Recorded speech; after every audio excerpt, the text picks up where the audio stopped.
ہلچل سی بڑی گلیوں سے دور سینٹ میریز اسپتال واقع تھا۔ شفا یابی دینے والی یہ جگہ اب پر اسرار کھنڈر اور ویران بن چکی تھی۔ شام کے وقت ایک لڑکی جس کا نام ایملی تھا اسپتال میں داخل ہوئی۔ اس کے پاس ایک ٹارچ اور ایک چھوٹا سا بیگ تھا۔ ایملی کا بھائی جس کا نام جیک تھا 1 مہینہ پہلے اسپتال میں رات گزارنے کی ہمت کرنے کے بعد لاپتہ ہو گیا تھا۔ اسے ڈھونڈنے کے عزم کے ساتھ وہ اس جگہ داخل ہوئی جس کے بارے میں کوئی بات کرنے کی ہمت بھی نہیں کرتا تھا۔ ایملی اپنے بھائی جیک کو آوازیں لگاتی ہے، تب پتہ نہیں کہاں سے ایملی کی آوازیں گونجنے لگتی ہیں۔ وہ اپنی جگہ پر ہی جم جاتی ہے۔ اس کا دل زور زور سے دھڑکنے لگتا ہے۔ ایملی ڈرتے ڈرتے پوچھتی ہے، کون ہے وہاں؟ خوف نے ایملی کو پوری طرح اپنی گرفت میں لے لیا تھا، مگر اپنے بھائی کو تلاش کرنے کی ضرورت نے اسے آگے بڑھنے پر مجبور کیا اور وہ آہستہ آہستہ سے آگے بڑھی۔ ایملی ایک پرانے زنگ آلودہ دروازے پر پہنچی جس کے باہر نفسیاتی وارڈ لکھا تھا۔ اس نے ہچکچاتے دروازے کو کھولا۔ جیسے ہی اس نے دروازہ کھولا، دروازہ زور زور سے کھڑکنے لگا اور اس کی آواز پورے اسپتال میں گونجنے لگی۔ جیسے ہی وہ اندر گئی، اسے گرد آلود پرانے اوزار اور مریضوں کی فائلوں سے بڑا کمرہ ملتا ہے۔ وہ 201 نمبر والی فائل اٹھاتی ہے جس کے اوپر جیک لکھا تھا۔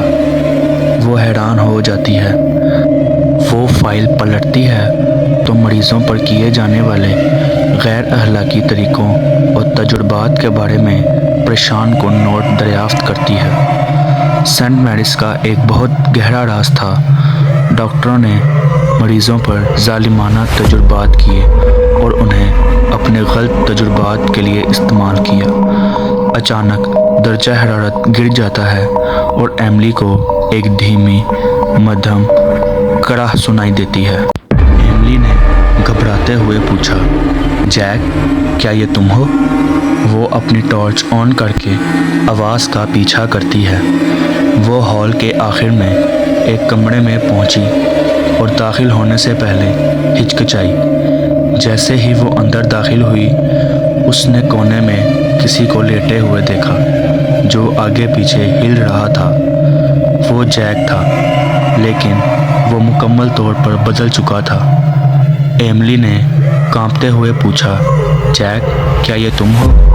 جیک نے مایوسی سے بھری آواز میں کہا، ایملی، تمہیں یہاں نہیں آنا چاہیے تھا۔ یہ محفوظ نہیں ہے، وہ ہمیں نہیں جانے دیں گے۔ ایملی جیسے ہی اپنے بھائی کے قریب پہنچی تو پیچھے سے دروازہ بند ہو گیا اور اچانک زور زور سے اذیت شدہ روحوں کی آوازیں پورے اسپتال میں گونجنے لگیں۔ ایملی جیک کو کہتی ہے، ہمیں یہاں سے نکلنا ہوگا۔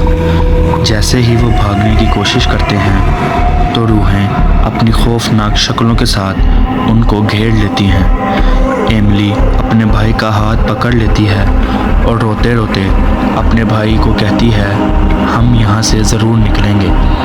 ایملی جیک کو کہتی ہے، مجھے پکڑو، ہم ایک ساتھ نکلیں گے۔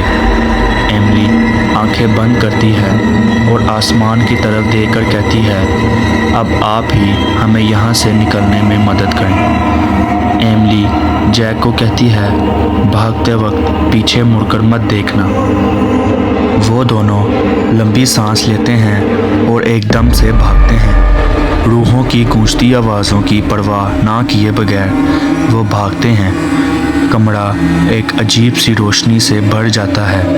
ایملی اور جیک اسپتال سے باہر چلے جاتے ہیں اور اسپتال مکمل طور پر خاموش ہو جاتا ہے۔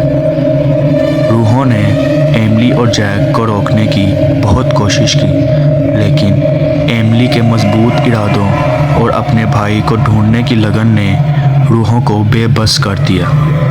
سننے میں آتا ہے وہ روحیں آج بھی سینٹ میریز اسپتال میں بھٹک رہی ہیں۔